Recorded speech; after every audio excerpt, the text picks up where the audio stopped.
वेळ काढूपणा नाही केला कसं जातोय आहे, का की मग? ह्याच्यात आपण दोन गोष्टी आपण मिक्सअप करतोय. हां, एक म्हणजे आता ऑर्डर काय आहे आणि राजीनामा हे जे मी परत-परत ऐकतेय ना, हां. इथे राजीनाम्याचा प्रश्नच येत नाही.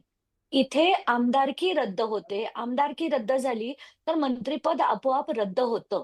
म्हणजे हे जे प्रोसिजर आहे, पण ते 24 तास झाले ना विधिमंडळाने ताई. चालू करायला 24 हां. तास झाले आणि आताच ते कोर्टात गेलेले आहेत. कोर्टाने पण त्यांना कुठला दिलासा तातडीने दिलेला नाहीये.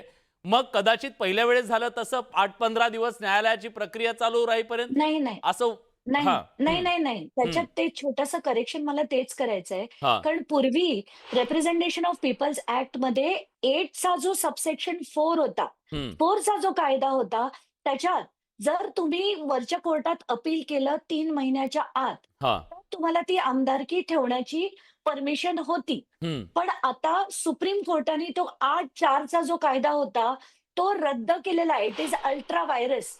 हां. तर आताच्या घटकेला तुम्हाला ते प्रोटेक्शन नसल्यामुळे त्यांना विधिमंडळाला त्यांची आमदारकी रद्द करायला लागेल आणि त्यांचं मंत्रिपद आपोआप रद्द होतं. हं. त्याच्यात त्यांचा राजीनामा घेण्याचा प्रश्नच उठत नाही. म्हणजे ते अजित पवारही नाही आणि हां. देवेंद्र फडणवीसही नाही आणि एकनाथ शिंदेही नाही. हं. कोणीच त्याची मागणी करू शकत नाही, देऊही कोणी शकत नाही. बरं. आता मुद्दा उरला, की त्याच्यात कोर्टात गेले, हां. तर त्यांना काय-काय होऊ शकतं. हं. कोर्टात 2 गोष्टी तिथे जाऊ शकतात. हं. एक म्हणजे बेल ॲप्लिकेशन, की बाबा अटक झाली तरी आम्ही बेल घेऊन बाहेर राहू शकतो आणि जी चौकशी आहे, त्यांनी समजा वरच्या कोर्टात कन्व्हिक्शन आणि सेंटन्स या दोन्ही गोष्टीला चॅलेंज केलं आणि हं. वरच्या कोर्टाने जर या दोन्ही गोष्टीला स्टे केलं, तरच, तरच हं. ते आमदार म्हणून पुढे राहू शकतात. हां. नाहीतर त्यांची आमदारकी आणि राजकारण संपल्यात जमाय.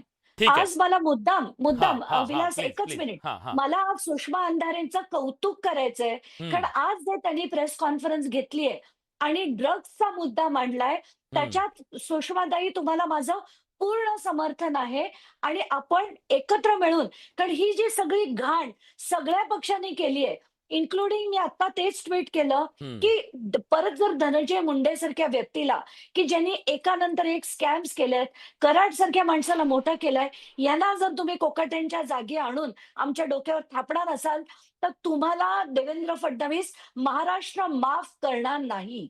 महाराष्ट्र माफ करणार नाही आणि हं. स्वतः जे आतापर्यंत मोठे ढिंडोरे ठीक जे आहे. पिटवले होते, की ना खाऊंगा ना खाने दूंगा. हां. भाजपनी आत्तापर्यंत सगळ्या भ्रष्ट लोकांना जसं आता जे सुषमाताई म्हणाल्या अतिशय योग्य होतं. दिलीप वळसे पाटीलना ते नाही घेणार, पण त्यांना कोण लागतं? तर सगळे जे भ्रष्टाचाराचे रथी महारथी आहेत, ते ठीक आहे. त्यांना मी लागतात. विचारतो. कारण सूरज ते चव्हाणांना त्यांच्या त्याच्याबद्दल कंट्रोलमध्ये विचारणार आहे. राहतात.